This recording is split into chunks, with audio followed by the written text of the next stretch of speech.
Like नहीं किया तो लाइक कर दीजिए। Like like like this session है, share share share this session. Link को कॉपी कीजिए अपने सारे व्हाट्सएप ग्रुप, टेलीग्राम, फेसबुक, हर जगह सेशन को गुरुजी को शेयर कर दीजिए, क्योंकि आप ही हैं जो मुझे कोने कोने में पहुंचाएंगे। और गुरुजी चाहते भी हैं, हम चाहते भी हैं कि हम बिहार के और भारत के कोने कोने में पहुंचे, जहां बिहार के बच्चे रहते हैं और बिहार की परीक्षा दे रहे हैं। आप लोग जितना भी जगह हो सके आपके घर का, परिवार का, गाँव का, बाजार का, चौपाल का, सभी ग्रुप में शेयर कर दीजिए सेशन, ताकि हम अधिकतम लोग हमको हमारे सेशन को देख सके, झोपड़ी में बैठा बालक भी देख सके जो सपना देख रहा है डबल स्टार लगाने का। तो चलिए हम आज के सेशन की शुरुआत करते हैं। ढेर सारी शुभकामनाएं आपको। एक वाक्य के साथ शुरू करते हैं जिसके अंदर अटूट विश्वास है कि मैं कर लूंगा, उसे करने से कोई रोक नहीं सकता। जब उसी को रोकता है जिसके अंदर विश्वास नहीं होती। अटूट विश्वास है कि मुझसे होगा तो आपका हो जाएगा। चलिए एक बार हम लोग सेशन को से जुड़ जाते हैं। निम्नलिखित में से कौन बिहार सोशलिस्ट पार्टी के पहले अध्यक्ष थे? बिहार सोशलिस्ट पार्टी के पहले अध्यक्ष कौन थे? जल्दी बताइए। बिहार सोशलिस्ट पार्टी या कांग्रेस सोशलिस्ट पार्टी? इसका गठन हुआ था Congress socialist party. Congress socialist party इसका गठन हुआ था गुरु 1934 में। इसका गठन कब हुआ था? 1934 में। और कहाँ गठन हुआ था? बंबई में। बंबई में इसका गठन हुआ। इसको गठन करने का निर्णय कहाँ लिया गया था? पटना में। तो पूछ रहा है कि बिहार सोशलिस्ट पार्टी के पहले अध्यक्ष कौन थे, प्रथम अध्यक्ष कौन थे? जल्दी बताओ मेरे प्यारे विद्यार्थियों, मेरे शेरों। चलो भैया जल्दी बता दो, क्योंकि आप जो है जल्दी से सेशन को जुड़ जाइए, सेशन को लाइक कर दीजिए। चलो क्या भैया पढ़ लें? अर्चना यादव, प्रिया सिंह, प्रमोद जी, आर जी, आदित्य। चलिए कोई बात नहीं है। चलिए बीके जी, गुड़िया, चलिए अलका राय, शिल्पा, सुप्रिया, चलिए रिंकी, मुन्नी शुक्ला, प्रत्यूष, प्रभास जी, उमा शंकर सिंह, मेरे पुराने विद्यार्थी भी जुड़ गए हैं। उमा शंकर जी, चलिए मुन्नी शुक्ला भी आ गए, अमित कुमार भाई भी आ गए। चलिए सभी को शुभकामना। सुप्रिया पांडे, सबको शुभकामना, सबका आशीर्वाद। एक बार बताइए इसका सही उत्तर क्या होगा? जयप्रकाश नारायण। थोड़ी सी बात करूं मेरे प्यारे विद्यार्थियों, जयप्रकाश नारायण की इनका जन्म हुआ था, इनका जन्म हो गया था बिहार के सिताब दियारा। बिहार में एक जगह है मुंगेर जिले में, सिताब दियारा। बिहार के सिताब दियारा में इनका जन्म हुआ था। इनकी वाइफ का नाम था, इनकी पत्नी का नाम था प्रभावती देवी। कई बार क्वेश्चन आया बिहार में। प्रभावती देवी ये चंपारण की रहने वाली थी। कहाँ की रहने वाली थी? चंपारण की रहने वाली थी। ये वही जयप्रकाश नारायण हैं जिन्हें लोकनायक के नाम से भी जानते हैं। जयप्रकाश नारायण को लोकनायक बोलते हैं। जयप्रकाश नारायण ने आजाद दस्ता बनाया था 1942 में भारत छोड़ो आंदोलन के दौरान। ये वही जयप्रकाश नारायण हैं जिन्होंने इंदिरा गांधी के सरकार के खिलाफ संपूर्ण क्रांति का नारा दिया था। इनको लोकनायक भी कहते हैं। जयप्रकाश नारायण भारत छोड़ो आंदोलन में 2 जेल में बंद हुए, हजारीबाग जेल में और फिर उसके बाद हनुमान नगर जेल में। हनुमान नगर जेल क्वेश्चन आता है कि भारत छोड़ो आंदोलन के दौरान जयप्रकाश नारायण किस किस जेल में बंद हुए? तो हजारीबाग जेल और हनुमान नगर जेल। हजारीबाग जेल से फरार हो गए थे दीपावली की रात। लोकनायक के नाम से इनको जानते हैं। आजाद दस्ता इन्होंने बनाया था भारत छोड़ो आंदोलन के दौरान। इनकी पत्नी का नाम था प्रभावती देवी, ये चंपारण से थी। इनके पिता का नाम था ब्रज किशोर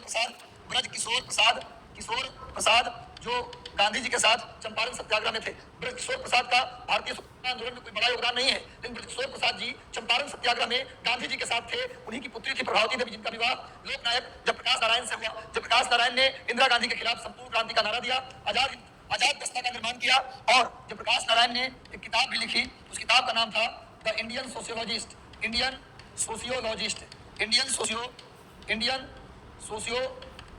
नोट कर लीजिए, इंडियन सोशियोलॉजिस्ट ये बुक का नाम है। जयप्रकाश नारायण की किताब का नाम। इस पेज का स्क्रीनशॉट ले लो मेरे प्यारे विद्यार्थियों, इसका स्क्रीनशॉट आप ले लीजिए। जल्दी से इसका स्क्रीनशॉट आप ले लीजिए। तब तक आपका नंबर और नाम पढ़ लेते हैं हम। बिल्कुल सही सरोज है। ये ब्रजकिशोर जी थे, प्रभावती देवी के फादर, जयप्रकाश नारायण के ससुर थे। चलिए भैया भोजपुरिया बाबू, चंदन कुमार, चलिए बिल्कुल मेहनत करके पढ़िए आप लोग। देखिए मेरा कहना क्या है, यूट्यूब है भाई, तो यूट्यूब के पे हम आते हैं तो ये मत सोचिएगा कि आप मुझे देखें या लाइक करें, ये मेरा उद्देश्य नहीं होता।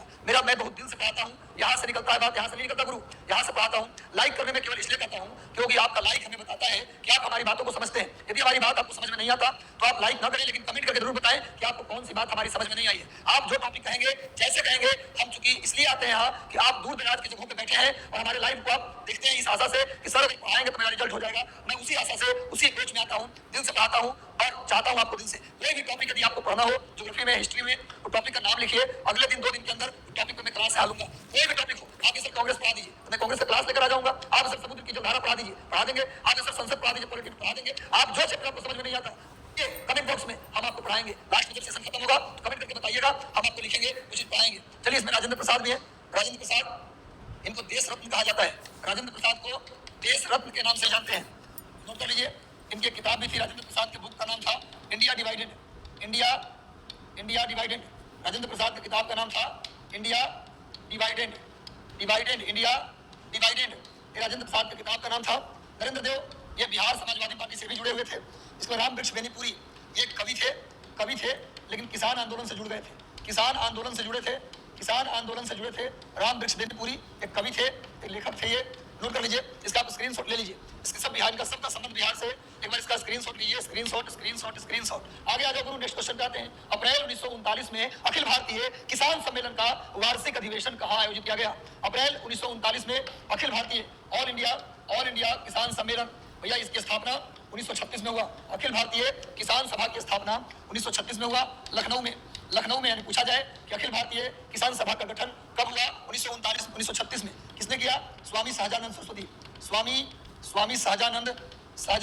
क्वेश्चन आ जाए कि अखिल भारतीय किसान सभा ऑल इंडिया किसान सभा की स्थापना किसने की? तो स्वामी सहजानंद सरस्वती ने किया 1936 में लखनऊ में। ये पूछ रहा है। और पूछा जाए कि बिहार प्रांतीय किसान सभा का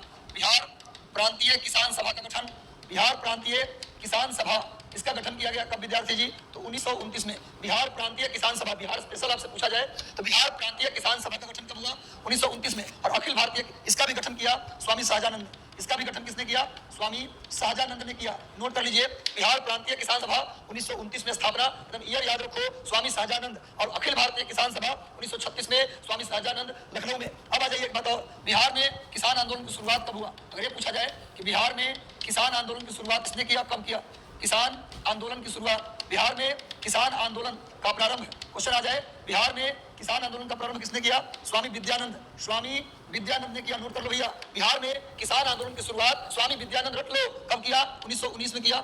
1919 में किया दरभंगा महाराज के खिलाफ 1919 में पूछा जाएगा कि बिहार प्रांतीय किसान सभा कब बना? 1929 में। अखिल भारतीय किसान सभा कब बना? 1936 में। दोनों के संस्थापक स्वामी सहजानंद सरस्वती। बिहार में किसान आंदोलन की शुरुआत किसने की? तो स्वामी विद्यानंद ने शुरू किया दरभंगा महाराज के खिलाफ।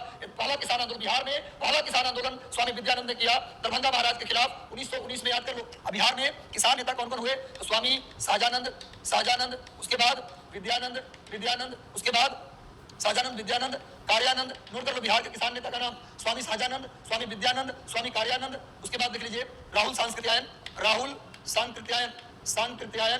नोट कर लीजिए। उसके बाद पंडित यदुनंदन शर्मा, ये सारे नाम हैं, सहजानंद, विद्यानंद, कार्यानंद, राहुल सांकृत्यायन, पंडित यदुनंदन शर्मा, शाह मोहम्मद जुबैर।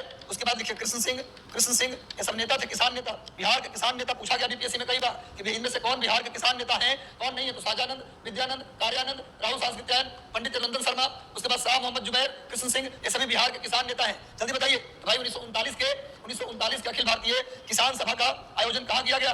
जल्दी बताइए। 1939 के अखिल भारतीय किसान सभा का अधिवेशन कहाँ किया गया भैया? पटना में। चलिए पटना में किया गया, इलाहाबाद में नहीं भाई, पटना में। शाह मोहम्मद जुबैर, बिल्कुल सही। चलिए एक बार स्क्रीनशॉट इसका ले लीजिए, जल्दी से इसका स्क्रीनशॉट ले लीजिए। सेशन से जल्दी जुड़ जाइए। एक बार सेशन के लिंक को कॉपी करके अपने सारे ग्रुप में शेयर कर दीजिए, जितने भी ग्रुप है सब में शेयर कर दीजिए। चलिए एक बार सेशन को आप स्क्रीनशॉट ले लीजिए। आगे आइए नेक्स्ट, 57 का विद्रोह कहां से प्रारंभ हुआ? बड़ी शानदार और आसान सवाल, सबसे आसान सवाल। 1857 रिवोल्ट होना कब था? 31 मई को। होना कब था? 31 मई को। प्रस्तावित क्वेश्चन आ जाए, 57 के विद्रोह कब प्रस्तावित था? 31 मई 1857 को प्रस्तावित था। यह प्रस्तावित था पर इस डेट में नहीं हुआ कब? 10 मई 1857 को। 10 मई 1857 को ही विद्रोह फूट पड़ा मेरठ छावनी से। नोट कर लीजिए, होना था कब? विद्रोह का पूरा टाइमिंग फिक्स था, पूरा योजना बना हुआ था। 31 मई को अंग्रेजों के खिलाफ विद्रोह करेंगे, लेकिन हो गया 10 मई को। अब 31 मई या 10 मई में क्या संजोग था? 31 मई भी संडे था और 10 मई भी संडे था। इतवार के दिन लोग चुने थे, संडे के दिन लोग चुने थे, संडे यानी रविवार, बिहार में इतवार, उस दिन लोग चुने थे कि हमको क्या करना है? विद्रोह करना है। कारण था 31 मई गर्मी का दिन होता है, आधा अंग्रेज गर्मी के कारण भाग के चले जाते हैं इंग्लैंड, तो नियम था कि आधा अंग्रेज इंग्लैंड में रहेगा और संडे के दिन करेंगे तो आधा चर्च में रहेगा, तो आधा जो बचा रहेगा वो चर्च में और आधा भाग के इंग्लैंड। तो जितना भी उसका बिल्डिंग होगा, जब तक वो चर्च में से निकलेगा तब तक आग लगा देंगे। तो प्लान संडे का दिन क्यों रखा गया? कि उसमें अंग्रेज बहुत कम मिलेंगे तो आग लगाना आसान होगा। तो ये 31 मई 1857 को क्या हुआ? 31 मई 1857 को क्या हुआ? विद्रोह होना था, लेकिन हुआ 10 मई को, और यह हुआ मेरठ छावनी से। विद्रोह के प्रचार के लिए रोटी और कमल का फूल, क्वेश्चन आता है, विद्रोह के प्रचार के लिए रोटी और कमल का फूल रख गया। विद्रोह के प्रचार के लिए रोटी और कमल का फूल का निशान रखा गया। 10 मई को विद्रोह शुरू हुआ। बिहार में 57 की क्रांति की शुरुआत 12 जून को हुआ, 12 जून 1857 को। बिहार में 1857 की क्रांति की शुरुआत कहां से हुआ? झारखंड में वर्तमान में है, देवघर जिले के रोहनी से। रोहिणी गांव देवघर जिले में इस विद्रोह की शुरुआत 10 मई 1857 को मेरठ से हुआ। इस विद्रोह का नेतृत्व करता बिहार में आरा जगदीशपुर से बाबू कुंवर सिंह, आरा जगदीशपुर से महाराजा कुंवर सिंह हम तो कहेंगे। 80 साल उस बूढ़े ने दम दिखाया, लगा दिया आग। उठा बाबू कुंवर सिंह के लिए लिखने के लिए कलम उठाना पड़ गया कार्ल मार्क्स जैसे विद्वान को। ये कोई बूढ़ा 80 साल के बूढ़े ने दांत खट्टे कर दिए। तो बिहार से आरा जगदीशपुर से बाबू कुंवर सिंह, पटना से पीर अली, वहां से पटना से पीर अली, गया से करीम अली, गया से करीम अली, लखनऊ से बेगम हजरत महल, इलाहाबाद से लियाकत अली, कानपुर से नाना साहब, ग्वालियर से तात्या टोपे, बरेली से खान बहादुर खान, फैजाबाद से मौलवी अहमदुल्ला और दिल्ली से बहादुर शाह जफर बख्त खां और संबलपुर से सुरेंद्र साई, ये सारे लोगों ने विद्रोह में भाग लिया। एक बार फिर बोल देता हूं, आरा जगदीशपुर से बाबू कुंवर सिंह, पटना से पीर अली, गया से करीम अली, इलाहाबाद से लियाकत अली, बेगम हजरत महल लखनऊ से, अवध से और कानपुर से नाना साहब और तात्या टोपे ग्वालियर से और बरेली से खान बहादुर खान और फैजाबाद से मौलवी अहमदुल्ला, याद कर लो मौलवी अहमदुल्ला फैजाबाद और दिल्ली से बहादुर बख्त खां, उसके बाद संबलपुर से सुरेंद्र साई। इतना आप याद रखिए। और क्वेश्चन आता है किस शायर ने 57 के विद्रोह को देखा था? तो मिर्जा गालिब। किस शायर ने 1857 की क्रांति को देखा था? तो मिर्जा गालिब। नोट कर लीजिए। तो भैया विद्रोह कहां से फूटा? मेरठ छावनी से फूटा। विद्रोह का तत्कालिक कारण था चर्बी वाला कारतूस। उसके इस्तेमाल से मेरठ छावनी के 85 सैनिकों ने इनकार कर दिया। मेरठ छावनी के 85 सैनिकों ने कहा, जिसमें हिंदू मुसलमान दोनों शामिल थे, उन्होंने कहा कि चर्बी वाला कारतूस इस्तेमाल नहीं करेंगे। उन्होंने मना कर दिया। इसी बात को लेकर उन 85 सैनिकों का बस इतने वक्त था कोर्ट मार्शल कर दिया गया। उन 85 सैनिकों को डिसिप्लिन और शिष्टाचार के नाम पर कोर्ट मार्शल किया गया और 10 साल के जेल भेज दिया गया। उतनी छोटी सी गलती के लिए 10 साल का जेल, नौकरी गई। 85 सैनिकों की संख्या कर लो, 85 सैनिक, 10 साल का जेल हुआ। होना था विद्रोह 31 मई को, लेकिन 8 मई को फैसला आया, 9 मई को जेल भेज दिया गया। और जैसे जेल भेजा गया, पूरे मेरठ में असंतोष का लहर। ऊपर में जो महिलाएं बैठी थी छत के ऊपर, उस सैनिकों पर तंज कसने लगी कि छी, तुम्हें शर्म नहीं आता? तुम्हारे भाई जेल चले गए और तुम जो है यहाँ मार्केटिंग कर रहे हो। उसी दिन शाम को प्लान बनाया, अगले दिन 10 मई को और निकल दिए दिल्ली की ओर। तो चलिए, ये सारी बात आपको समझ में आ गया होगा। झांसी से रानी लक्ष्मीबाई, दिल्ली से बख्त खां बहादुर शाह जफर, कानपुर से नाना साहब। चलिए गुरु, एक बार सेशन को लाइक कर दीजिए, सेशन को शेयर कर दीजिए। लाइक ना किया तो लाइक कर दो। मैं लाइक करके कहता रहूंगा, क्योंकि भाई मुझे कैसे पता चलेगा कि आप मेरे सेशन को पसंद करते हैं? मुझे मेरी बात समझ में आती है। चलो अगला क्वेश्चन पे आते हैं। एक क्वेश्चन से कम 10 क्वेश्चन निकाल रहा हूं। एक क्वेश्चन से 10 क्वेश्चन निकल रहा है गुरु। टूटेगा बीपीएससी का दरवाजा। बेली रोड में हम लोग प्रवेश करेंगे, क्वेश्चन के उस दरवाजे को तोड़कर सिलेक्शन होगा हमारे क्लास से बच्चों का। 57 के विद्रोह का तत्कालिक कारण ये तो बता ही सकते हो, कौन था भैया? अभी बताया हूं, चर्बी वाले कारतूसों का इस्तेमाल करने से कितने सैनिकों ने मना कर दिया? 85। उनको कोर्ट मार्शल करके कितने साल का जेल भेजा गया? 10 साल। चलो गुरु बताओ, 57 के विद्रोह का तत्कालिक कारण क्या था? चर्बी वाला कारतूस। और 57 के विद्रोह के प्रचार के लिए रोटी और कमल के फूल का इस्तेमाल किया गया। चलो गुरु आगे बढ़ते हैं। नेक्स्ट आ जाओ। पहला भारतीय सिपाही कौन था जिसने चर्बी वाले कारतूस के इस्तेमाल से मना कर दिया था? पहला भारतीय जिसने मना किया कि चर्बी वाला कारतूस इस्तेमाल नहीं करेंगे, फिर भी उस पर दबाव डाला गया।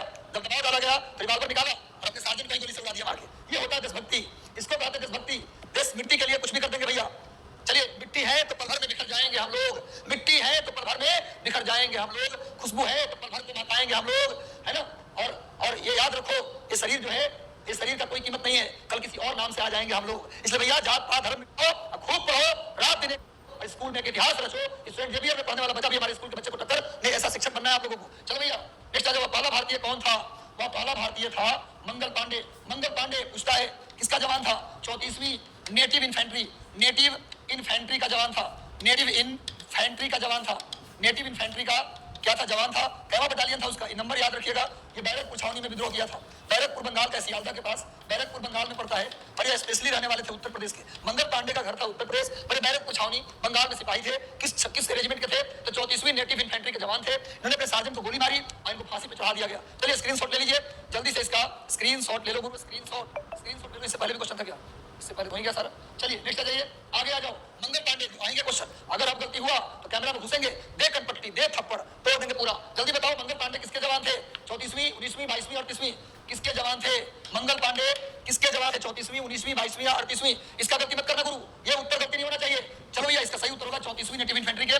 मंगल पांडे रहने वाले यूपी के थे और नौकरी करते थे बंगाल के बैरकपुर छावनी में। सियालदा से आप जाइएगा थोड़ा दूर आगे तो बैरकपुर एक स्टेशन है। आपको कोलकाता से जाना पड़ेगा सियालदा। सियालदा के अगला स्टॉप क्या है? बैरकपुर। चलो भैया, इसका स्क्रीनशॉट ले लीजिए। स्क्रीनशॉट लेने में दिक्कत मत करो। बेगम हजरत महल, ये भी क्वेश्चन गलती नहीं होना चाहिए।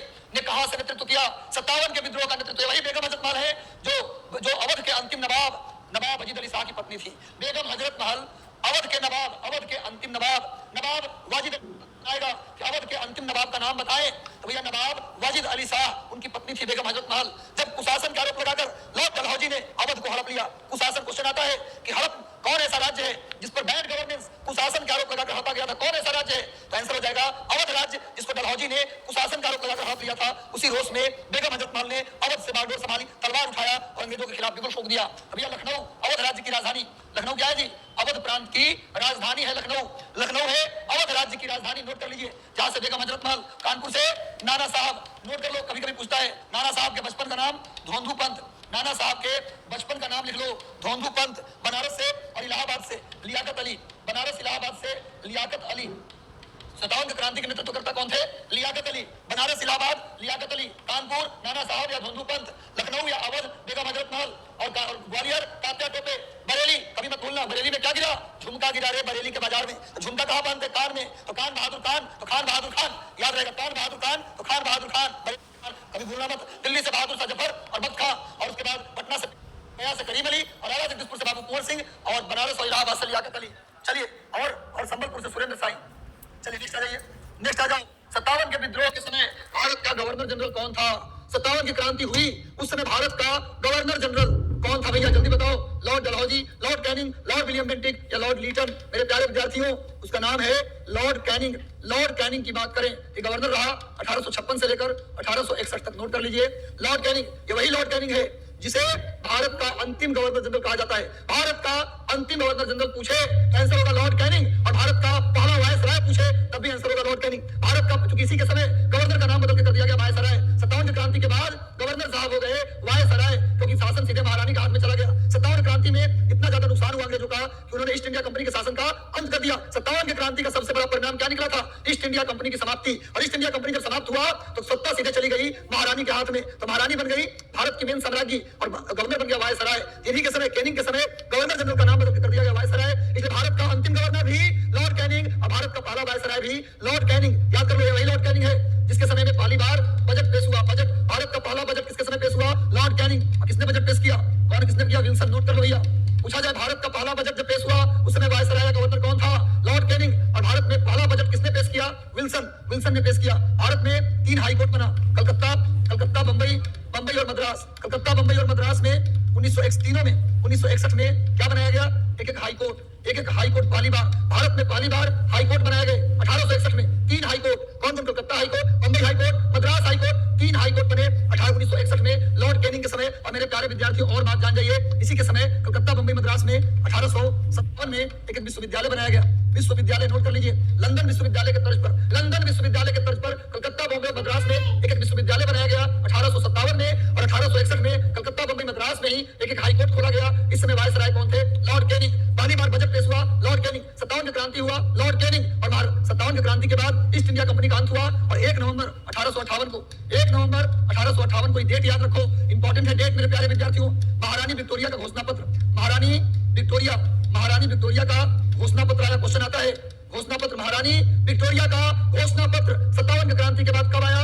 1 नवंबर 1858। 1 नवंबर 1858 को महारानी विक्टोरिया का घोषणा पत्र आया। और ये भी क्वेश्चन आता है कि महारानी विक्टोरिया का घोषणा पत्र पढ़ के किसने सुनाया? तो लॉर्ड कैनिंग, इलाहाबाद में। क्वेश्चन आता है कि महारानी विक्टोरिया का घोषणा पत्र किसने पढ़ा? तो लॉर्ड कैनिंग ने पढ़ा। कहां पढ़ा? इलाहाबाद में पढ़ा। और कब आया घोषणा पत्र? 1 नवंबर 1858। याद कर लीजिए, महारानी विक्टोरिया का घोषणा पत्र आया, ईस्ट इंडिया कंपनी का अंत हुआ, गवर्नर जनरल का नाम बदल के कर दिया गया वायसराय। चलिए एक बार स्क्रीनशॉट ले लो, जल्दी से इसका स्क्रीनशॉट ले लो। पहला बजट आया, किसने पेश किया? विल्सन। ये भी किसके समय आया? Lord Canning. कलकत्ता, बॉम्बे, मद्रास विश्वविद्यालय बना, Lord Canning. Calcutta, Bombay, Madras high court बना, लॉर्ड कैनिंग। चलिए स्क्रीनशॉट लीजिए, जल्दी से आप इसका स्क्रीनशॉट ले लो, गुरु। आगे आते हैं वर्ष 1857 के विद्रोह के निम्नलिखित नेताओं में से किसने सबसे पहले अपना बलिदान दिया? इनमें से कौन था जिसने 1857 में इंडिया की तरफ से बलिदान देने वाले? इनमें से कौन व्यक्ति? कुंवर सिंह, तात्या टोपे, लक्ष्मीबाई या मंगल पांडे? तो सबसे पहला बलिदान हुआ था मंगल पांडे को, फांसी दी गई थी। सबसे पहला बलिदान हुआ मंगल पांडे का। मंगल पांडे जो 34वीं नेटिव इन्फेंट्री के जवान थे, बैरकपुर में पोस्टिंग थी, रहने वाले थे उत्तर प्रदेश के। लक्ष्मीबाई झांसी से, तात्या टोपे ग्वालियर से, कुंवर सिंह आरा जगदीशपुर से। याद कर लीजिए, बाबू कुंवर सिंह। आज भी आरा वाले लोग बोलते हैं, आरा वाले लोग, कि हमसे ज्यादा उड़िए मत, हम लोग बाबू कुंवर सिंह के वंशज हैं। सारे आरा के लोग बाबू कुंवर सिंह के वंशज भैया। चलिए 57 के विद्रोह में कानपुर से किसने विद्रोह का नेतृत्व किया? जल्दी, 57 के विद्रोह में कानपुर से किसने विद्रोह का नेतृत्व किया? इंद्रजीत जी, बहुत बहुत धन्यवाद आपको। नुसरत नाज, ममता, मीना मिश्रा, पप्पू जी, चलिए पिंकी जायसवाल, चलिए सुजीत कुमार जी, चलिए भाई सभी लोगों को शुभकामना। पल्लवी, ममता, मंजू, सभी को शुभकामना बताइए। 57 के विद्रोह में कानपुर से सैनिकों का नेतृत्व किसने किया? जल्दी बताओ। कानपुर से नाना साहब, झांसी से लक्ष्मीबाई, तात्या टोपे कानपुर, बिहार के जगदीशपुर से जगदीशपुर से आबू कुंवर सिंह, बिहार के जगदीशपुर से कुंवर सिंह, कानपुर तात्या टोपे, झांसी लक्ष्मीबाई और कानपुर से नाना साहब, सॉरी तात्या टोपे ग्वालियर, तात्या टोपे ग्वालियर, ग्वालियर से तात्या टोपे। चलिए इसका स्क्रीनशॉट ले लीजिए, इसका स्क्रीनशॉट आप लीजिए जल्दी से इसका स्क्रीनशॉट लीजिए। एक बात याद रखिए, यदि आप अभ्यास करते हैं, कई लोगों को कंप्लेन है कि सर भूल जाते हैं पढ़ते, उसका तरीका बताइए। करत करत अभ्यास की जड़मति होत सुजान, रसरी आवत जात के सिल पर प्रतिशान। बिल्कुल भरत राज वाली कहानी याद रखिए। आप कम से कम छोटा में टारगेट लीजिए और बार-बार पढ़िए, ऐसे याद नहीं होगा। चलो गुरु आगे आते हैं, नेक्स्ट आ जाओ। 1857 के विद्रोह की शक्ति का सबसे महत्वपूर्ण तत्व क्या था? 57 के विद्रोह में सबसे महत्वपूर्ण बात क्या थी? जल्दी बताओ भैया, जल्दी बताओ। 57 के विद्रोह में सबसे इंपॉर्टेंट बात क्या थी? हिंदू मुस्लिम की एकता। हिंदू मुस्लिम की जो एकता हमें 57 में दिखाई दिया, उसके बाद फिर कभी नहीं हिंदू मुसलमान कभी एकता में दिखाई नहीं दिए। एक बार असहयोग आंदोलन में शामिल हुए थे क्योंकि उसमें खिलाफत का मुद्दा था। भाई 57 के विद्रोह में जो एकता दिखी, अगर वही एकता आगे तक रह जाती तो शायद भारत पहले आजाद होता और अंग्रेज को यहाँ से बेइज्जत करके निकाला जाता। लेकिन अंग्रेजों ने फूट डालो और राज करो की नीति अपनाई और हमसे मुसलमानों को अलग कर दिया। एक बार केवल 1920 के असहयोग आंदोलन में गांधी जी के प्रयास से सारे मुसलमान हमें सहयोग दिए थे, बाकी मुसलमानों का सहयोग कभी स्वतंत्रता आंदोलन फिर रहा नहीं था, क्योंकि उनके बाद उनका मुद्दा हो गया था पाकिस्तान। भाई पाकिस्तान का डिमांड उनका चल रहा था। मैंने मुसलमानों ने दो जगह हमारा मदद किया, एक 57 की क्रांति में और दूसरा 1920 के असहयोग आंदोलन में। वो एक्चुअली मुसलमान जितने डेडिकेशन से लड़ाई कर रहे थे, अगर वो मेरे साथ हो जाते तो अंग्रेज को हम बहुत पहले खदेड़ दिए होते। चलिए नेक्स्ट आ जाइए। रानी लक्ष्मीबाई का मूल नाम क्या था? रानी लक्ष्मीबाई का मूल नाम क्या था? रानी लक्ष्मीबाई का मूल नाम क्या था? मणिकर्णिका। मूल नाम क्या था? मणिकर्णिका। इन्होंने झांसी से नेतृत्व किया। नेक्स्ट आ जाओ, अगला क्वेश्चन। 57 में अंग्रेजी साम्राज्य के विरुद्ध पंजाब में किसने सशस्त्र विद्रोह किया? जल्दी बताओ, पंजाब में किसने विद्रोह का नेतृत्व किया? एक बार सभी लोग समझ में आ रहा है, मजा आ रहा है तो सेशन को दबा के लाइक कीजिए, लाइक कर दीजिए भैया सेशन को। 57 के अंग्रेजी साम्राज्य के विरुद्ध पंजाब में किसने नेतृत्व किया मेरे प्यारे विद्यार्थियों? नामधारी सिखों ने, अकाली सिखों ने, निरंकारी सिखों ने या सैनिकों ने? किसने नेतृत्व किया? जल्दी बताओ, किसने नेतृत्व किया? नामधारी, अकाली, निरंकारी सैनिकों ने। किसने विद्रोह का पंजाब से नेतृत्व किया?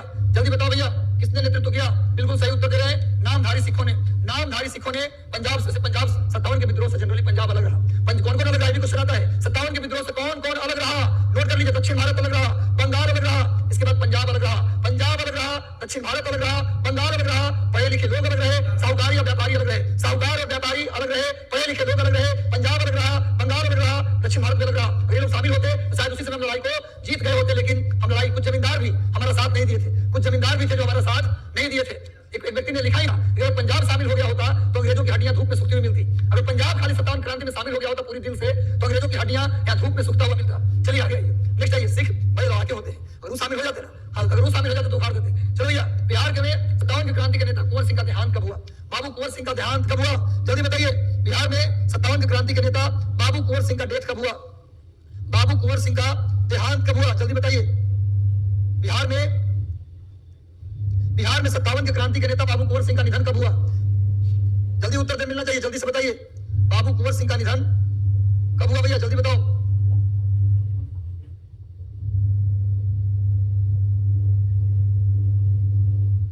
बाबू कुंवर सिंह का निधन कब हुआ?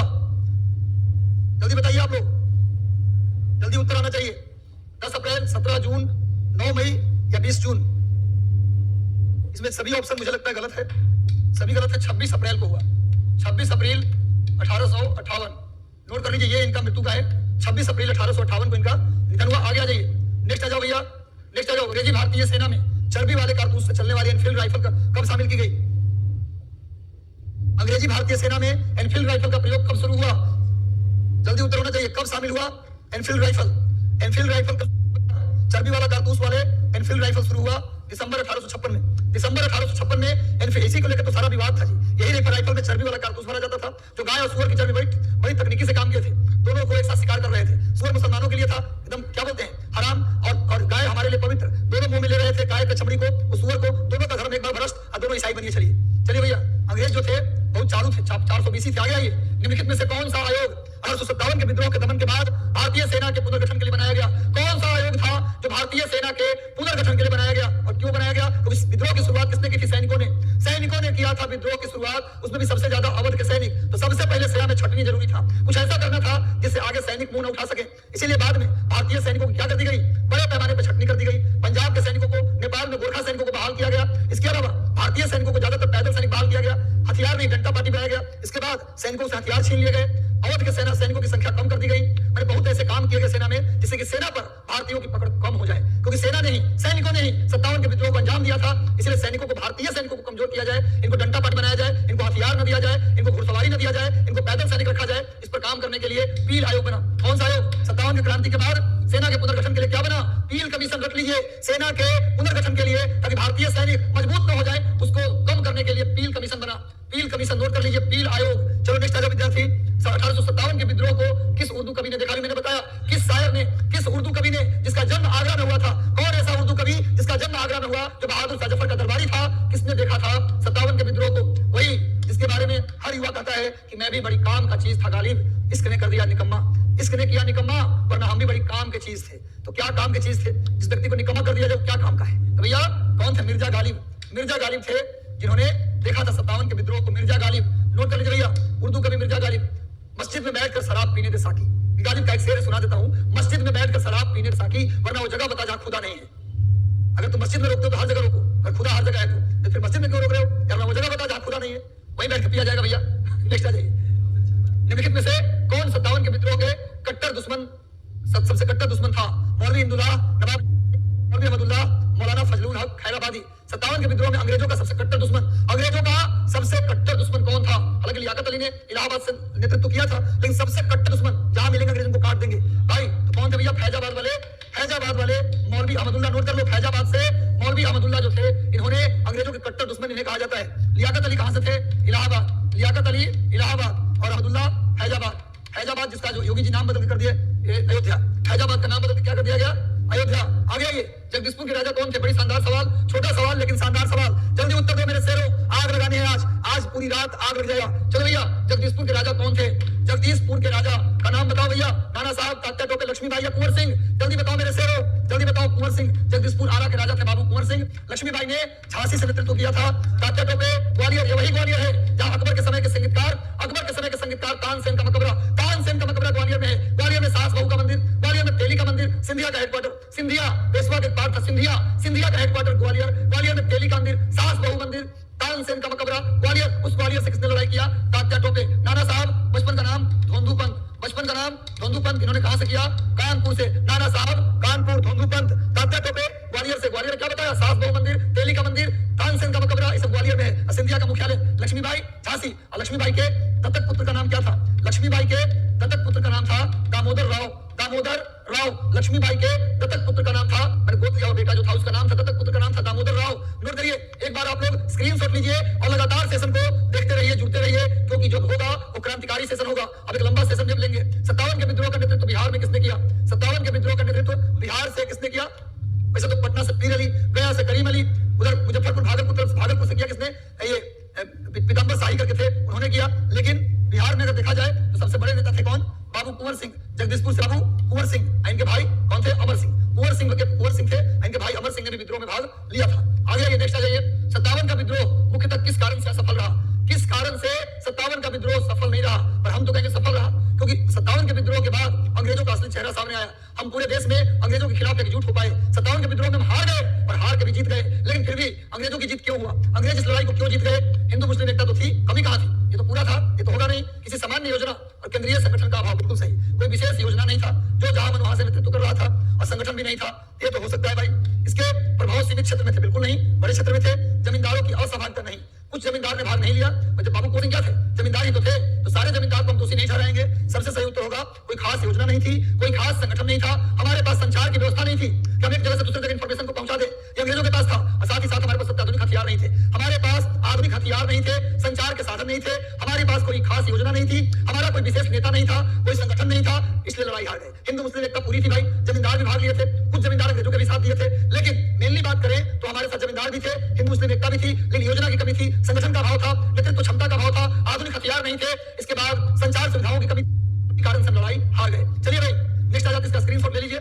नेक्स्ट आ जाते हैं गुरु, आगे आ जाओ भैया। एक बार सेशन को लाइक कर दीजिए, सभी लोग सेशन को लाइक कर दीजिए, सेशन को जितना हो सके शेयर कर दीजिए गुरु, ताकि सभी के पास सेशन पहुंच जाए। 57 के विद्रोह को एक षड्यंत्र की संज्ञा किसने दी? 57 के क्रांति को षड्यंत्र किसने कहा? षड्यंत्र किसने कहा? जल्दी बताओ, किसने कहा 57 की क्रांति को षड्यंत्र? James Outram Taylor, sir John Lawrence या टी.आर. होम्स? जल्दी बताओ किसने कहा 57 के विद्रोह को एक कॉन्स्पिरेसी? कॉन्स्पिरेसी किसने कहा? आंसर होगा Outram and Taylor. Outram and Taylor ने 57 के विद्रोह को क्या कहा? षड्यंत्र की संज्ञा दी, षड्यंत्र की संज्ञा दी। चलो गुरु, नेक्स्ट आते हैं। करमचंद गांधी दीवान थे भाई, गांधी जी के पिता करमचंद गांधी, गांधी जी के फादर करमचंद गांधी कहाँ के दीवान थे? पोरबंदर, राजकोट, बीकानेर या सूरत? गांधी जी का जन्म, गांधी गांधी जी का जन्म हुआ था पोरबंदर में। गांधी जी का जन्म 2 अक्टूबर 1869 को गुजरात के काठियावाड़ के पोरबंदर में हुआ। इनके पिताजी करमचंद गांधी राजकोट के दीवान थे। इनके पिताजी करमचंद गांधी राजकोट के दीवान थे। इनकी मां का नाम पुतलीबाई। 12 साल की उम्र में 1881 में विवाह हुआ कस्तूरबा गांधी से। 4 पुत्र का जन्म हुआ, मणिलाल हरिलाल, रामदास देवदास। गांधी जी के 5वें पुत्र यमुनालाल बजाज को माना जाता है। 1888 में गांधी जी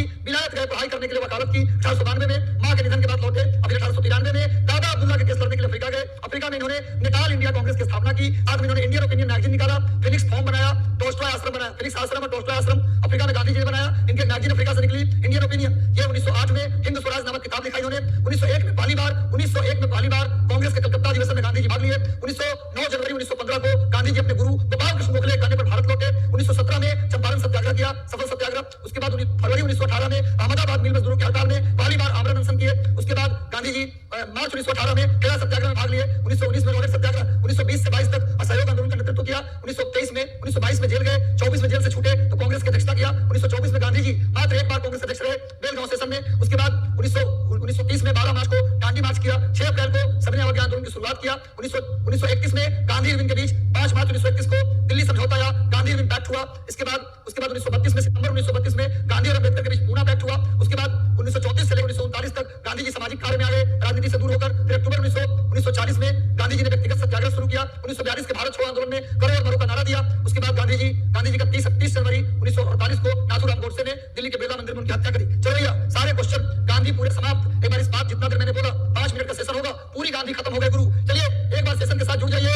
सेशन को लाइक कर दीजिए, शेयर कर दीजिए। गुरु निम्नलिखित में से किस कॉलेज में गांधी जी ने पढ़ाई की थी? इनमें से कौन सा कॉलेज था जिसमें गांधी जी ने पढ़ाई की? Shyamdas college Bhavnagar, Gujarat college Gujarat, British college of Ahmedabad, Bahauddin college of Junagadh. जल्दी बताइए किसमें गांधी जी ने पढ़ाई की थी? बड़ी शानदार नया सवाल है गुरु, नया सवाल है, जल्दी बताओ किसमें गांधी जी ने पढ़ाई की? तो श्यामदास कॉलेज भावनगर से गांधी जी की पढ़ाई हुई। बाद में 1888 में वकालत की पढ़ाई के लिए विलायत। उस जमाने में बोलते थे इंग्लैंड को विलायत। उस जमाने में जो टाई लगाता था ना उसको बोलते थे विलायती बाबू। है ना, आज हम लोग जो टाई लगा चलता है, कहां महाराज पूरा विलायती बाबू बनकर चल रहे हैं। तो विलायती बाबू टाई और जो जूता और मोजा देख रहे हैं ना, कोट ब्लेजर, ये सब ब्रिटेन की देन है गुरु, हमारा भारतीय परंपरा नहीं।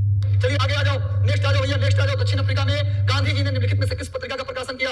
अभी बताया हूं, गांधी जी की किस पत्रिका का प्रकाशन साउथ अफ्रीका से हुआ?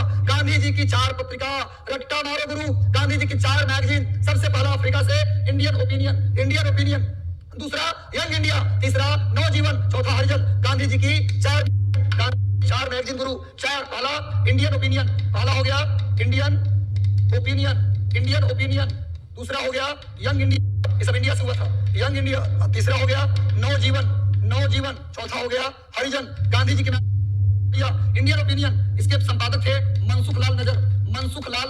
नोट कर लीजिए, मनसुख लाल, कई बार पूछा गया है। गांधी जी ने अफ्रीका से जो मैगजीन निकाली इंडियन ओपिनियन, उसके पहले संपादक कौन थे? मनसुख लाल। गांधी जी की पत्रिका इंडियन ओपिनियन के पहले संपादक मनसुख लाल नजर थे। उसके बाद गांधी जी की 3 और मैगजीन है जो इंडिया से निकला, यंग इंडिया, नवजीवन और हरिजन। गांधी जी ने भारत से निकाला। गांधी जी की 2 किताबें भी है। गांधी जी की 2 पुस्तक, पहली पुस्तक का नाम है हिंद स्वराज, जिसमें गांधी जी ने ब्रिटिश सरकार को बांझ और बेस्या कहा था। किस किताब में गांधी जी ने ब्रिटिश सरकार को बांझ और बेस्या कहा? तो हिंद स्वराज कब लिखी गई? 1908 में लिखी गई। उनकी दूसरी किताब, उनकी आत्मकथा माय एक्सपेरिमेंट विद ट्रूथ, सत्य के साथ मेरे प्रयोग, गांधी जी की आत्मकथा, गांधी जी की 2 पुस्तक। चलो गुरु आगे आते हैं, एक बार स्क्रीनशॉट इसका ले लो, जल्दी से इसका स्क्रीनशॉट लीजिए। गांधी जी ने अफ्रीका में बनवाए 2 आश्रम, कौन? फिनिक्स आश्रम, टोल्स्टॉय आश्रम। चलो ये आगे आ जाओ, फिनिक्स फॉर्म कहां है पूछा जा रहा है। फिनिक्स आश्रम, अब भूले तो कटपट्टी तोड़ेंगे। साउथ अफ्रीका में गांधी जी ने 2 बनाए। गांधी जी गरीब आदमी थे, 2 फार्म हाउस विदेश में था। भारत में 2 फार्म हाउस, देखो फिनिक्स आश्रम को अंग्रेजी में फार्म बोलते हैं। तो फिनिक्स आश्रम और टोल्स्टॉय आश्रम, भारत में साबरमती आश्रम और उधर वर्धा आश्रम। बहुत रिच थे भाई। चलिए जल्दी बताओ भैया कि कहां बना? अफ्रीका में है तो बाकी सब अफ्रीका की जगह नहीं है। डरबन, कंपाला कहीं और है, सूरतगढ़ कहीं और, लंदन कहीं और है। इसको तो ऐसे भी आप कर सकते थे भाई। नेक्स्ट आ जाओ, अगला प्रश्न पे आ जाओ।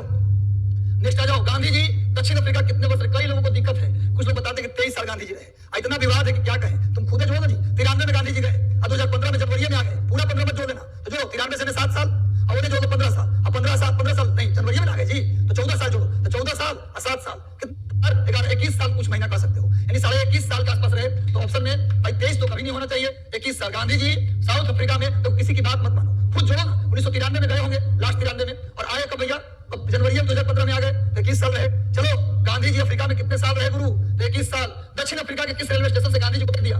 बेचारे लिए थे टिकट फर्स्ट क्लास के, चढ़े भी टिकट सही लेकर के। अंदर में अंग्रेज बैठा था, बोला तुम काला आदमी, तुमको हिम्मत कैसे होगा फर्स्ट क्लास का टिकट लेने का? इनको सीट से उठा के और ट्रेन से बाहर फेंक दिया। गांधी जी बोले कि पंगा तुम गलत आदमी से लिए हो।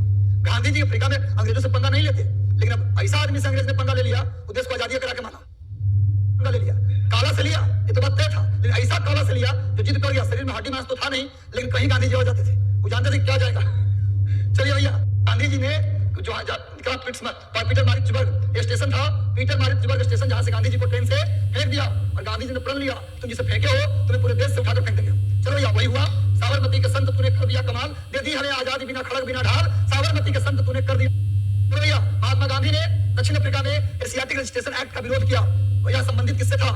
इम्यूनिटी बिल से, स्वतंत्रता से, रंग भेद से, दक्षिण अफ्रीका में वकालत न करने को लेकर। जल्दी बताओ, एशियाटिक रजिस्ट्रेशन एक्ट एक्चुअल में ये क्या था? इंडेमिनिटी बिल से, स्वतंत्रता से, रंग भेद से, एक्चुअल में ये जो था ना, उसमें था कि अफ्रीका में अगर कोई व्यक्ति काम करने आया है, उसकी रजिस्ट्रेशन होनी चाहिए। रजिस्ट्रेशन का एक टाइम होता था, अगर रजिस्ट्रेशन फेल हो गया तो समझिए कि आपको बाहर हो जाना पड़ेगा। रजिस्ट्रेशन फेल हुआ तो आप जाइए अफ्रीका से बाहर। गांधी जी बोले कि भाई ऐसे कैसे होगा, तुम भी मेरे देश में क्या हो, तुम ही वहां के भी राजा हो, यहाँ के भी राजा हो, तो जहां जहां हमारा कब्जा है, बिना किसी वीजा के, बिना किसी पासपोर्ट के, वो सब हमारा देश हुआ। भैया, तो गांधी जी ने मुद्दा उठाया, और एक तो समझिए रंग भेद को लेकर के था, रंग भेद नीति से जुड़ा हुआ था। चलिए नेक्स्ट आ जाइए, नेक्स्ट आ जाओ गुरु, नेक्स्ट आ जाओ। महात्मा गांधी ने दक्षिण अफ्रीका में नटाल इंडियन कांग्रेस की स्थापना कब की? महात्मा गांधी ने दक्षिण अफ्रीका में, महात्मा गांधी ने अफ्रीका में नटाल इंडिया कांग्रेस की स्थापना कब की? नटाल इंडिया कांग्रेस की स्थापना, जल्दी बताइए। गांधी जी ने साउथ अफ्रीका में नटाल इंडिया कांग्रेस कब बनाया? 1894। 1894 में गांधी जी ने नटाल इंडिया कांग्रेस की स्थापना की। 1894 में गांधी जी ने नटाल इंडिया कांग्रेस की स्थापना की। और गांधी जी अफ्रीका में जेल पहली बार कब गए? 1908 में। गांधी जी अफ्रीका में जेल भी गए 1908 में। पूछा गया गांधी जी पहली बार अफ्रीका गए तो जेल कब गए? तो 1908 में। और गांधी जी ने नटाल इंडियन कांग्रेस कब बनाया? 1894 में, नोट कर लीजिए। और गांधी जी ने 1903 में फिनिक्स आश्रम बनाया। गांधी जी ने अफ्रीका में 1903 में फिनिक्स आश्रम बनवाया मेरे प्यारे विद्यार्थियों। और गांधी जी ने 1904 में इंडियन ओपिनियन मैगजीन निकाला। इंडियन, सबका डेट याद रखो, इंडियन ओपिनियन मैगजीन निकाला। गांधी जी 1910 में टॉय आश्रम बनवाया। गांधी जी ने टॉय आश्रम बनवाया 1910 में, फिनिक्स आश्रम बनवाया 1903 में, 1904 में निकाला इंडियन ओपिनियन मैगजीन। 1894 में उन्होंने नटाल इंडिया कांग्रेस बनवाया। और अफ्रीका में पहली बार जेल कब गए? 1908 में। अफ्रीका में पहली बार जेल कब गए? 1908 में। एक बार स्क्रीनशॉट ले लो जल्दी से, इंपॉर्टेंट जानकारी। स्क्रीनशॉट गुरु, स्क्रीनशॉट, तोड़ेंगे नहीं तब तक छोड़ेंगे नहीं। हारना बना है, कोई किसी की बात नहीं सुननी आपको। कौन क्या कह रहा है 2 महीने के लिए? अब अपने कमरे में अपने आप को रिजेक्ट कर दीजिए, बंद कर दीजिए और प्रूफ कर दीजिए कि मैं हूं, तुम्हें मानना पड़ेगा। चलो गुरु आगे आ जाओ। महात्मा गांधी ने निम्नलिखित में से किस भारतीय राष्ट्रीय कांग्रेस के अधिवेशन में प्रथम बार भाग लिया? मैं बता चुका हूं अभी थोड़ी देर पहले। अगर गलती हुआ तो कनपट्टी तोड़ेंगे गुरु। जल्दी बताओ, गांधी जी पहली बार भारतीय राष्ट्रीय कांग्रेस, नटाल इंडिया कांग्रेस को बनाया 1894 में। और पूछा पहली बार गांधी जी भारतीय राष्ट्रीय कांग्रेस के किस अधिवेशन में भाग लिए? जल्दी फटाफट उत्तर दीजिए। शाबाश जी, सभी लोग उत्तर दीजिए। सिद्धांत जी, मैं रोज 7:30 बजे 7:30 टाइमिंग याद कर लो। इसी तरह का आगाज हर दिन होता है गुरु, एक भी दिन गैप नहीं। हर दिन शाम 7:30 बजे हम लाइव आते हैं, जुड़ना ना भूलें। चलो भैया, महात्मा गांधी निम्नलिखित में से 1901 के कलकत्ता अधिवेशन, मैंने बताया है 1901 के कलकत्ता अधिवेशन में गांधी जी पहली बार भाग लिए। लेकिन गांधी जी ने कांग्रेस की अध्यक्षता कितनी बार की? एक बार किया 1924 में। गांधी जी पहली बार भाग लिए 1901 के कलकत्ता अधिवेशन में। लेकिन कांग्रेस की अध्यक्षता गांधी जी कितनी बार किए? एक बार किए। कब किए? 1924 में। कहां किए? कर्नाटक के बेलगांव, कर्नाटक के बेलगांव में। नोट कर लीजिए, गांधी जी कांग्रेस के अध्यक्ष एक बार रहे कर्नाटक के बेलगांव में। नोट कर लो भैया, नोट कर लो। चलिए स्क्रीनशॉट लीजिए इसका। अच्छा, इसमें और भी अधिवेशन है 1920 के नागपुर अधिवेशन। इसमें बने कौन अध्यक्ष? विजया राघवाचारी थे कांग्रेस अध्यक्ष। लखनऊ अधिवेशन 1916, इसमें अध्यक्ष थे एसी मजूमदार, अंबिका चरण मजूमदार। और अमृतसर अधिवेशन 1919, इसमें अध्यक्ष थे पंडित मोतीलाल नेहरू। पंडित मोतीलाल नेहरू 1919 के अमृतसर अधिवेशन में पंडित मोतीलाल नेहरू, 1916 के लखनऊ अधिवेशन में अंबिका चरण मजूमदार, तो 20 के नागपुर अधिवेशन में विजया राघवाचारी। और याद रखिए 1916 का जो कांग्रेस अधिवेशन था ये जाना जाता लखनऊ पैक्ट के लिए। 1916 के कांग्रेस अधिवेशन ये जाना जाता है लखनऊ पैक्ट। लखनऊ पैक्ट हुआ था, मुस्लिम लीग कांग्रेस के गरम दल, नरम दल और मुस्लिम लीग आपस में मिल गए थे 1916 में लखनऊ में, इसीलिए इसको लखनऊ पैक्ट कहते हैं। लखनऊ पैक्ट का विरोध किसने किया था? मदन मोहन मालवीय। लखनऊ पैक्ट से हुआ एनी बेसेंट और तिलक के प्रयास से लखनऊ पैक्ट हुआ। मुस्लिम लीग, गरम दल, नरम दल आपस में मिल गए। और किसने इसका विरोध किसने किया? मदन मोहन मालवीय। ये वही लखनऊ अधिवेशन है जहां बिहार के चंपारण के किसान, चंपारण के गांव था मुरली भरावा, गांव का नाम याद रखो, चंपारण के मुरली भरावा गांव के किसान राजकुमार शुक्ल गांधी जी को बुलाने के लिए इसी लखनऊ सेशन में गए थे। उसके बाद अगले साल गांधी जी भारत आए 1917 अप्रैल में, जहां चंपारण सत्याग्रह किया। चलो भैया स्क्रीनशॉट इसका ले लीजिए, जल्दी से इसका स्क्रीनशॉट ले लो गुरु, स्क्रीनशॉट। आगे आ जाओ। महात्मा गांधी ने अहमदाबाद के निकट साबरमती के किनारे कौन से आश्रम बनाया? कौन सा आश्रम बताओ? साबरमती आश्रम, उसका नाम बाद में पड़ा, हो गया कंफ्यूज। अहमदाबाद के निकट साबरमती नदी के किनारे, तो नाम बाद में पड़ा साबरमती आश्रम। उससे पहले उसका नाम क्या था? साबरमती के संत तूने कर दिया कमाल, दे दी हमें आजादी बिना खड़ग बिना ढाल। गांधी जी 12 मार्च 1930 को कहां से कहां की यात्रा की है? तो क्या किया भैया? दांडी मार्च की। गांधी जी ने किया दांडी मार्च। कहां से कहां की यात्रा की? साबरमती से दांडी की। साबरमती से दांडी की यात्रा गांधी जी ने साबरमती से दांडी की यात्रा की 12 मार्च को। कितने लोगों के साथ? गांधी जी प्लस 78, टोटल 79 लोग साबरमती से दांडी है। और 6 अप्रैल कब पहुंचे दांडी? 6 अप्रैल 1930 को। और उसने नमक कानून तोड़ा गया और उसी दिन सविनय अवज्ञा आंदोलन की शुरुआत हुई। दांडी मार्च की शुरुआत 12 मार्च 1930, दांडी मार्च कंप्लीट 6 अप्रैल 1930। उसी दिन नमक कानून तोड़ा गया और उसी दिन सविनय अवज्ञा आंदोलन। पूछा जाए दांडी मार्च की शुरुआत तो 12 मार्च, अब पूछा जाए सविनय अवज्ञा आंदोलन की शुरुआत तो 6 अप्रैल, सविनय अवज्ञा आंदोलन की शुरुआत तो 6 अप्रैल और दांडी मार्च की शुरुआत तो 12 मार्च। गांधी जी के साथ कितने लोग गए? 78 लोग। गांधी जी को मिला के 79 लोग। चलिए, इसका नाम था सत्याग्रह आश्रम। क्या नाम था जी? सत्याग्रह आश्रम। नोट कर लीजिए, सत्याग्रह आश्रम। चलिए नेक्स्ट आइए, महात्मा गांधी के संबंध में निम्नलिखित आश्रमों में सबसे पुराना कौन है? इनमें सबसे पुराना पूछ रहा है। ये तो ऐसे भी बता देंगे, अगर ये वाला क्वेश्चन अभी याद हो तब भी बता देगा आदमी कि सबसे पहले अफ्रीका में बसे थे, फिर भारत में आश्रम खुला, इंडिया वाला आश्रम बाद में, पहले अफ्रीका का आश्रम। सबसे पहले 1903 में फिनिक्स आश्रम। नोट कर लीजिए, सबसे 1903 में फिनिक्स आश्रम। नेक्स्ट लिखिए, चलिए आगे आते हैं। नेक्स्ट आ जाओ। हिंद स्वराज नामक पुस्तक किसने लिखी? चलो ज्यादा नहीं है, कुछ ही क्वेश्चन है। हिंद स्वराज। कल से याद रखो, कल से 120 प्रश्नों का सीरीज आ रहा है। कल से पूरे 3 घंटे रिजर्व होना। कल टेस्ट सीरीज टाइप कराएंगे। अब हर दिन 120 क्वेश्चन का टेस्ट होगा। 7:30 बजे 120 क्वेश्चन अब आएगा गुरु। ये तैयार हो जाओ मेगा सेशन के लिए कल से। चलो भैया, हिंद स्वराज। डिस्कशन इतना ही बड़ा होगा, 120 क्वेश्चन, डिस्कशन इतना बड़ा, उड़ जाएगा पूरा इतिहास, भूगोल, साइंस, सारा विषय। इसलिए भैया जुड़े रहो 7:30 बजे डेली। हिंद स्वराज नामक पुस्तक लिखा महात्मा गांधी। कब लिखा? 1908 में। कहां से कहां की यात्रा में लिखा? इंग्लैंड से गांधी जी जहाज से, पानी के जहाज से गांधी जी दक्षिण अफ्रीका आ रहे थे। गांधी जी पानी के जहाज से। क्वेश्चन आता है कि गांधी जी कहां से कहां की यात्रा के दौरान जहाज में ही एक किताब लिखा, हिंद स्वराज किताब। पानी के जहाज में बैठे बैठे गांधी जी लिख दिए। उस किताब का नाम था हिंद स्वराज। 1908 में लिखा गया। इस किताब में ही गांधी जी ने ब्रिटिश सरकार को बांझ और बेस्या कहा था। गांधी जी डराते नहीं थे, किसी को कुछ बोल देते थे। भैया इंग्लैंड से साउथ अफ्रीका की यात्रा भी पूछा गया, कहां से कहां की यात्रा में लिखे? जहाज में लिखे। लिखो भैया 1908। गांधी जी की एक और किताब थी, इसका नाम था माय एक्सपेरिमेंट विद ट्रूथ। आगे आ जाओ गुरु, नेक्स्ट आ जाओ। गांधी जी ने सेवा धर्म अपनाया। कहां अपनाया भैया? ये तो आसान क्वेश्चन है। गांधी जी ने सेवा भाव कहां से अपनाया? साबरमती से। ये क्वेश्चन तो कॉमन है, इसका सोच के भी उत्तर दिया जा सकता है। नेक्स्ट आइए, महात्मा गांधी के राजनीतिक गुरु कौन थे? भूलना मना है। गांधी जी के राजनीतिक गुरु कौन थे? सुभाष चंद्र बोस के राजनीतिक गुरु देशबंधु चित्तरंजन दास। सुभाष चंद्र बोस के राजनीतिक गुरु देशबंधु चित्तरंजन दास थे। देशबंधु चित्तरंजन दास। सुभाष चंद्र बोस के पूछे तो देशबंधु चित्तरंजन दास। महात्मा गांधी के पूछे गोपाल कृष्ण गोखले। अगर आपसे पूछे गोखले के राजनीतिक गुरु तो एमजी रानाडे। एमजी रानाडे भाई, एमजी रानाडे, महादेव गोविंद रानाडे। भाई गोपाल कृष्ण गोखले का भी आपको राजनीतिक गुरु पूछे तो एमजी रानाडे, और गांधी जी के गोपाल कृष्ण गोखले, और सुभाष चंद्र बोस के देश चित्तरंजन दास। चलिए नेक्स्ट आ जाइए, नेक्स्ट आ जाओ गुरु। हर दिन 7:30 बजे कल से अब शुरू होने जा रहा है 120 प्रश्नों का सेट। हर दिन डिटेल डिस्कशन के साथ, एक क्वेश्चन आपको छूटने नहीं देंगे, प्रॉमिस कर रहा हूं। मनुष्य का सामान्य रक्तचाप, थोड़ा सा साइंस का भी सवाल ले लिए। मनुष्य का सामान्य रक्तचाप कितना होता है पूछ रहा है। ये क्वेश्चन गलती नहीं होना चाहिए भाई, ये क्वेश्चन गलती नहीं होना चाहिए। मनुष्य का सामान्य रक्तचाप कितना होता है ये पूछ रहा है। चलिए, सामान्य रक्तचाप तो सबको बता देगा, कि किसको नहीं पता? इसकी तो सबको पता होगा। 120/80, 120/80 नोट कर लीजिए। सामान्य रक्तचाप। कल से 120 प्रश्नों का सेट शुरू होने जा रहा है। शाम 7:30 बजे हर दिन। ये तो सेशन चलता ही था, 40-42 क्वेश्चन लेते हैं, लेकिन कल से पूरा 120 प्रश्नों का सेट होने जा रहा है। कल से चुकिएगा मत, एक बच्चा कल से जुड़ेगा, गारंटी लेता हूं। अगर मेरी कोशिश है कि कम से कम 120 क्वेश्चन का कम से कम 35-40 टेस्ट करवा दे यहाँ से लगातार। हर दिन होगा, किसी दिन गैप नहीं होगा, डिस्कशन के साथ होगा। इसीलिए आप गैप मत कीजिएगा। 7:30 बजे 120 प्रश्नों का सेट लीजिए। अगर मेरा 35 सेट में करवाऊंगा, करवा दिया तो शिक्षक भर्ती आपसे धुआं की तरह उड़ेगा भैया, आराम से निकलेगा। चलो आगे आते हैं, नेक्स्ट क्वेश्चन पे आते हैं।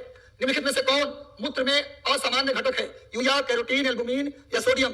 असामान्य घटक इन जनरल क्या होगा? एल्बुमिन इसका आंसर होगा। इसका आंसर होगा ऐसे यूरिया का भी अंश होता है, और पूछा है असामान्य घटक कौन सा है तो एल्बुमिन। नेक्स्ट आ जाइए, अगले प्रश्न पर हम लोग आते हैं। नेक्स्ट प्रश्न आइए, मनुष्य में कौन सा एक अपशिष्ट पदार्थ है? इनमें से कौन सा पदार्थ अपशिष्ट है? मनुष्य में कौन सा पदार्थ अपशिष्ट है? यूरिया, अमोनिया, आयोडीन के तो अपशिष्ट का मतलब फालतू पार्ट, ऐसा बॉडी का पार्ट जिसमें बॉडी में नुकसान करे। कौन ऐसा नुकसान करता है भाई? आयोडीन की तो जरूरत होती है शरीर को, अमोनिया भी जरूरत होता है, नाइट्रिक एसिड। नाइट्रिक एसिड जो होता है वो नाइट्रिक मतलब समझिए कि उसका यूज होता है कहां? प्रोटीन के बनाने में, तो इसलिए इसका सही उत्तर लगेगा यूरिया। मानव शरीर में अपशिष्ट कौन होता है? यूरिया होता है। अच्छा, यूरिया बात आया तो लिख लीजिए, प्रयोगशाला में मानव शरीर में अपशिष्ट यूरिया। एक क्वेश्चन आ गया यहाँ से, प्रयोगशाला में पहली बार बनने वाला ऑर्गेनिक कंपाउंड कौन? ऐसा ऑर्गेनिक कंपाउंड है जो पहली बार प्रयोगशाला में बनाया गया? यूरिया। यूरिया पहला ऑर्गेनिक कंपाउंड है जिसे प्रयोगशाला में बनाया गया था। इसका फार्मूला है NH2CO NH2। इसका फार्मूला है NH2 के होल 2, ऐसे भी लिख सकते हैं CO। इसकी पहली बार प्रयोगशाला में किसने बनाया? बोहलर ने बनाया। नोट कर लीजिए, पहली बार प्रयोगशाला में बनने वाला पहला ऑर्गेनिक कंपाउंड कौन है जी? यूरिया। उसका खोज किसने किया? बोहलर ने उसे बनाया प्रयोगशाला में। इससे पहले बर्जीलियस बोल दिया था कि प्रयोगशाला में ऑर्गेनिक कंपाउंड बनाना पॉसिबल नहीं है, ये कोई बाहरी शक्ति के प्रभाव से बनेगा। तो पहला कंपाउंड जो प्रयोगशाला में बना यूरिया, उसको किसने बनाया? बोहलर। नोट कर लीजिए, आगे आ जाओ, नेक्स्ट आ जाओ भाई। अच्छा, यूरिया में कितना % नाइट्रोजन होता है? क्वेश्चन आता है, यूरिया में कितना प्रतिशत नाइट्रोजन? 46%। यूरिया में कितना प्रतिशत नाइट्रोजन होता है? 46%। प्रयोगशाला में बनने वाला पहला ऑर्गेनिक कंपाउंड, पहला कार्बनिक यौगिक यूरिया, किसने बनाया? बोहलर। चलो भैया, मानव शरीर में पेशियों की संख्या कितनी होती है? मानव शरीर में पेशियों की संख्या कितनी होती है भाई? पेशियों की संख्या कितनी होती है? 665। मानव शरीर में पेशियों की संख्या 665। आगे आ जाओ, मनुष्यों में पुनः स्थापित होने वाले दांतों की संख्या।